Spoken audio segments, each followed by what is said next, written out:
এখন আমি আপনাদেরকে এমন একটা ডিভাইস দেখাবো যেটা অনেকেই ভেবে থাকে সার্কিট ব্রেকার, আবার অনেকেই ভেবে থাকে নর্মাল সুইচ। হ্যালো বন্ধুরা, টেকনিক্যাল ওয়ার্ল্ড বাই অন্তরের দ্বিতীয় ভিডিওতে আপনাদেরকে স্বাগতম। আমি আপনাদেরকে দেখাবো আজকে একটা ডিবি প্যানেল বা ডিস্ট্রিবিউশন বোর্ডের ভিতরে কি কি ম্যাটেরিয়াল থাকে, কি কি ডিভাইস ইনস্টল করা থাকে সেই সম্পর্কে। তাহলে চলুন মূল ভিডিওতে যাওয়া যাক। প্রথমে আপনারা দেখতে পাচ্ছেন পুরো ডিবি প্যানেলটা। ডিবি প্যানেলের ভেতরে কি কি থাকে সেটা দেখতে পাচ্ছেন আপনারা। আমি এখন আপনাদেরকে একটা একটা করে সবগুলো ডিভাইস দেখাচ্ছি, তারপর একটা একটা ডিভাইসের নাম সম্পর্কে আপনাদের বলে দেব। আমাদের এই প্যানেলটা এখনও পুরোপুরি 100% কমপ্লিট হয়নি, যার কারণে ধুলো ময়লা জমে আছে, কারণ এখন মেনটেনেন্স চলছে এই জন্য। প্রথমে আপনারা পুরো প্যানেলটা দেখে নিন এক নজরে, প্যানেলটার ভেতরে কি কি আছে, তারপর আমি এক এক করে একটি একটি ডিভাইসের নাম বলে দিচ্ছি। এখানে আপনারা দেখতে পাচ্ছেন যে কালো ধরনের ডিভাইসটা, এটা হচ্ছে কন্ডাক্টর। এটা অটোমেটিক বা ম্যানুয়াল করা যায়।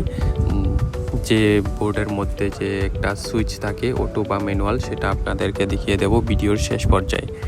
এখানে আপনারা দেখতে পাচ্ছেন বাসবার, আর এটা হচ্ছে কন্ট্রোলের জন্য কয়েল, যার থেকে 12 ভোল্ট বা 24 ভোল্ট পাওয়ার সাপ্লাই হয়। এখন আমি আপনাদেরকে এমন একটা ডিভাইস দেখাবো যেটা অনেকেই ভেবে থাকে সার্কিট ব্রেকার, আবার অনেকেই ভেবে থাকে নর্মাল সুইচ। তো আমি আপনাদেরকে সেই ডিভাইসটার সম্পর্কে এখন বলবো, আর সেই ডিভাইসটার যে ডায়াগ্রাম আছে সেই ডায়াগ্রাম সম্পর্কেও আপনাদের দেখাবো। আমি যে ডিভাইসটার কথা বলছি সেটা হচ্ছে এই ডিভাইসটা। এটা হচ্ছে একটা আইসোলেটর, এটা কোনো সার্কিট ব্রেকার না। এটা সার্কিট ব্রেকারের মতো দেখতে হলেও সেটা সার্কিট ব্রেকার না। আপনারা দেখতে পাচ্ছেন ইতিমধ্যে ডায়াগ্রাম আমি সামনে ছবি দিয়ে রেখেছি বড় করে। আর এগুলো হচ্ছে বাসবার। আমাদের যে মেন ইনকামার কেবল আছে সেটার থেকে পাওয়ার সাপ্লাই হয়ে যে আইসোলেটর থেকে যে কেবলগুলো এসেছে সেটা বাসবারে গিয়ে কানেক্ট হয়েছে। তারপর ওই বাসবার থেকে প্রত্যেকটা সার্কিট ব্রেকারে ওই পাওয়ারগুলো সাপ্লাই দেওয়া হয়েছে। এখন আপনারা দেখতে পাচ্ছেন এমসিবি ব্রেকার, যার পূর্ণরূপ হচ্ছে মিনিয়েচার সার্কিট ব্রেকার। আর এইটা হচ্ছে ফিউজ ব্লক। ফিউজ ব্লকের ভেতরে এই সম্পূর্ণ প্যানেলের জন্য ফিউজ রাখা থাকে। আর এখন আপনারা দেখতে পাচ্ছেন ট্রান্সফরমার। এটা মূলত প্যানেলটিকে কন্ট্রোল করার জন্য লো কারেন্ট সাপ্লাই দিয়ে থাকে, 12 ভোল্ট বা 24 ভোল্ট এরকম।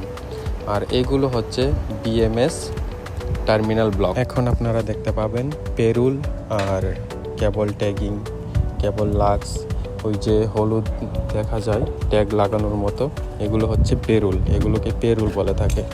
আর কেবলের মাথায় যেগুলো লাগানো আছে ওয়্যারের মাথায়, সেগুলো হচ্ছে ওয়্যার লাক্স, কেবল লাক্সও বলে অনেকে। আর এটা হচ্ছে বাসবার।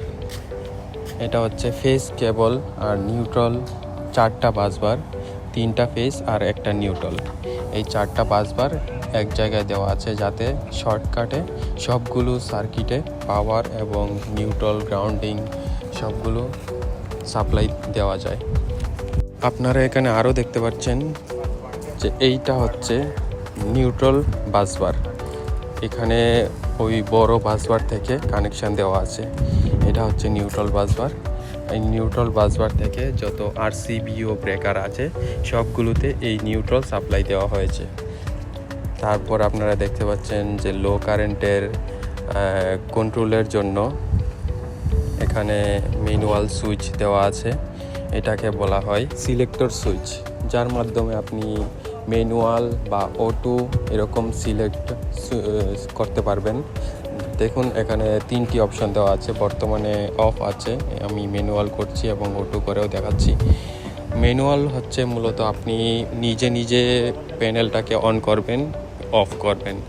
আর অটো হচ্ছে আপনাদেরকে যে বিএমএসের কেবলগুলো দেখিয়েছিলাম বিএমএস টার্মিনালে, ওইগুলো থেকে কন্ট্রোল হবে, মানে বিএমএসের মাধ্যমে কন্ট্রোল হবে, প্যানেলটা অন অফ হবে। ডিবির মধ্যে যা কিছু আছে আপনাদেরকে সব কিছুই দেখিয়ে দিয়েছি। আর আপনাদের যদি কোনো প্রশ্ন থেকে থাকে অবশ্যই কমেন্টে জানাবেন। ভিডিওটা ভালো লাগলে অবশ্যই লাইক, কমেন্ট, শেয়ার করে দিবেন, আর ফলো দিতে ভুলবেন না যেন।